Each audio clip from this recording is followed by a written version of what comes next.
If you see a little bit of sweat on my body, there's something wrong with your eyes because there is a lot of sweat covering my entire body right now. Even though I just got home and it is 1 in the morning, it is summertime in Texas. We're in the 90s every day, and my AC's been off the whole time I was gone, so just 10 hours for that sweltering heat to build up. No, wait, 11 hours because of the time it took to walk there and walk back. There is some good news and bad news. For one thing, work. It's finally slowing down. Uh, I went from having 10 hours every single day to now we might have 10 hours on Saturday and the other 4 days. I've worked. I've had 6 hour days. I had 1 2 hour day, which honestly, it pissed me off because there were 2 days where we didn't actually have anything scheduled, and on one of those days we ended up dealing with a kind of an emergency, and I was kind of glad I was there to help out getting that fixed and taken care of.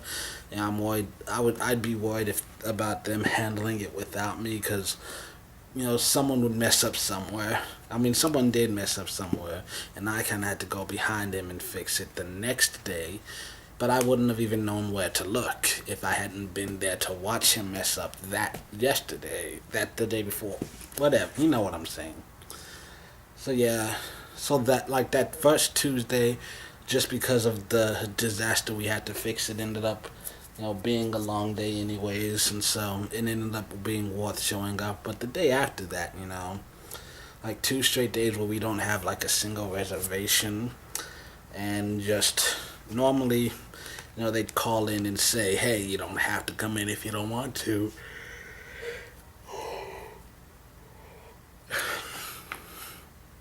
And sometimes I would definitely prefer that, just because even if all I do is get there and be told to leave and then walk back, that's still an hour out of my day just gone because of having to half an hour to walk there, half an hour to walk back. Not to mention the time I took getting dressed and showering and just. So yeah, that's like a couple hours out of my day, and then. So that's a few episodes of anime I could have watched, nap I could have took, few pages I could have written, or I could have just jacked off a couple times. Either way, wasting my time. But yeah, work is slowed and it gives me more time to prepare for stuff. And well, let's just say this: I have an announcement to make, a couple of announcements to make regarding my comic books. Some good, some bad. Oh, apparently I'm tired. It's moving forward. It's progressing. Things like I'm settling in so much more the longer that we walk on this.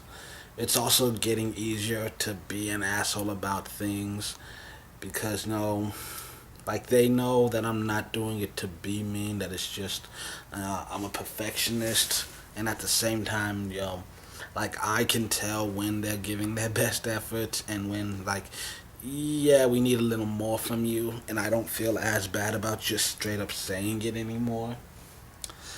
Long story short, I have some good news, some bad news, and maybe in a month some more great news.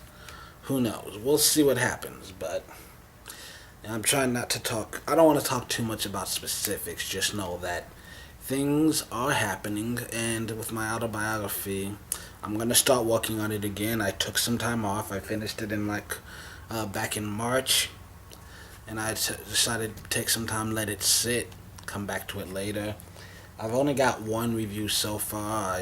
I'm gonna go through that and maybe make some edits, and then check on some of the others, see where they're at. I did tell them to take their time. I mean, that guy, he sent it to me like a week later. But, like, I sent him a 100-page story, and he sent me a 400-page document, so I know there are a lot of notes. and I only read like a few pages up front. There are some things, like I had some issues. I actually did discuss in person a few things that I had, and honestly, like it wasn't even like anger as much as it was disappointment because he didn't quite give me what I was like expecting or wanting. But that doesn't mean I can't still use his notes and effectively to improve my story. It's just that, well, he appears to just be a much more technical writer than I have, and I think our writing styles just our personalities reflect in our writing styles, because he's a very like upfront, honest person. He takes everyone at their word, no matter how many times they lie to his face. What you say, what he says is what he means. What you say, he'll normally just naturally assume that that's exactly what you mean, and he doesn't tend to question it. Or unless you do something ridiculous, like like I've done stuff like send him a text saying I can't show up to work today because I died. Like in that case, he can usually understand sometimes based on the fact that if you actually were dead, you wouldn't be able to send a text. He can tell that that's probably a joke. But there are some things he can't tell. Like there are times when, like, not necessarily his fault, but like he can't understand sarcasm face to face. And there were a lot of times where I was being sarcastic in this book, and it no he did not notice it at all. And there are times where we can disagree, I guess. Like there, he wants me to explain every single pop culture reference that I make, which they're scattered throughout the entire book because it's about my life and a lot of the memories I have of growing up, especially since I do want to have a media career. A lot of it revolves around the media I consumed growing up, and he's like, he says you're gonna alienate your audience if you don't explain to them what this is, like why it's important to your story. But my concern is that a lot of these things are very popular, and I can't go out of, you're right, I can't assume that everybody knows every single one of these things like I do, but I also can't assume that they're all as ignorant as you, because this guy hasn't actually watched television since before I was born. And so, if I go out of my way to over explain every single thing, that will also alienate half the audience because I'm going to come off sounding pompous and arrogant, and no one's going to want that. I mean, there are times where he suggests, oh, dude, I'm interested in this because blah, blah, blah. And I'm like, no, if I do that, it'll make a lot of people hate me. Because once again, I'll either sound arrogant or I'll sound like I'm trying to get them to pity me.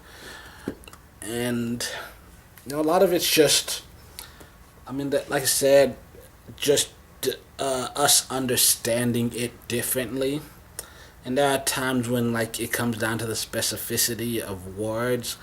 Like, I'll say, like, with those pop culture references, there are times where I'll say something like, go look up, go listen to, stop what you're doing and go watch this right now.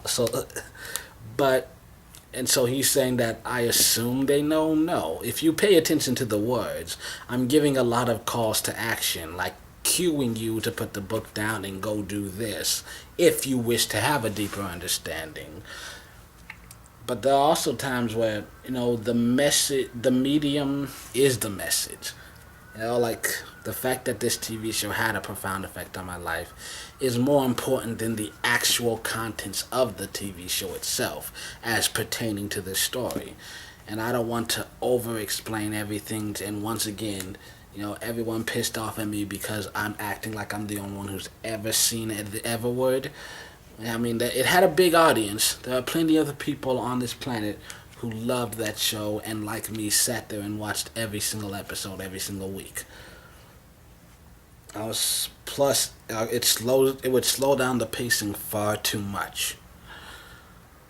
But that's just, we're arguing semantics at this point, nitpicking based on, like you said, your own personal writing style. But the one thing I will say is, like I said, he's too straightforward with everything. Like, he made more incorrect assumptions about me than I did about the audience. Because one thing he said was that, oh, you assume that the audience understands everything, every reference you make. And the fact is, no, I just don't care. Because at this point in the time, fuck the audience. Who cares what they think? I mean, no offense to all of you out there, but this is a rough draft. I have no intention to show any of you this thing until it's been edited 5 times. No, so for the rough draft, the audience is the voices in my head, and they know every reference I'm making. I mean, that, I guess, once again, it kind of just comes down to personal style, I guess, because for me personally, when I'm doing early drafts of any story, I never once stop to consider audience at all. It's only once I've had time to walk through the story multiple times on my own and create something that I am pleased with that I then stop to think, what might really go better here, what might the people respond to more, blah blah blah. But that's one of the last things I think about. Because once again, no offense to my audience, but fuck you. Once again, nothing personal. Just like I've never really subscribed to the whole give them what they want, the customer is always right kind of bullshit. That's one of the reasons why I can't be a chef. Because I'm spending, half my day slaving over a hot stove just to have you tell me it's too salty. Burn in hell, motherfucker! Like, that's not how this is gonna go. Unless you have 20 years of experience as a professional chef, you're gonna eat whatever the fuck I put on your plate and you will like it. You feel me, asshole? Otherwise, you're gonna fill this boot up your ass. That's just me, though. Like, that's just me. Like, when you're paying someone to do something, like, you expect a certain quality, right? Like, I don't expect everyone to love every single story that I make. That's one thing I understand about just life in general. There are too many people on this planet. No way in hell you're ever going to make something that pleases every single one of them. Haters gonna hate, bro. So for me, my first, last, and only focus is making a story that I am proud of. And if I happen to have billions of people who love it, that would be awesome. Like, that's the dream. But I also subscribe to the same theory as there's an artist called Black Milk. I don't know if you listen to him. He has a song called What It's Worth, where he kind of talks about his own, like, rise to fame and struggles within the industry. And one of the things, in the second verse, he says, I hear them talking and debating about my rate, and if I only had one fan rating me high, I can never feel underrated. That's kind of how I feel. I'm doing me. I'm gonna be the best me that I am capable of being. And if that happens to be somebody that the rest of the world wants, yes! Fuck yeah. If not, well, who knows? Like, I can always fall back into tech. Earn myself $20 damn an hour. I hear them talking and debating about my rating. If I only had one fan rating me high, I can never feel underrated. So I hear too many questions about why you're not working with the latest. I've never been one. Go to another one, just feel validated about shit I'm doing all around the world, trying to give them what they asking for.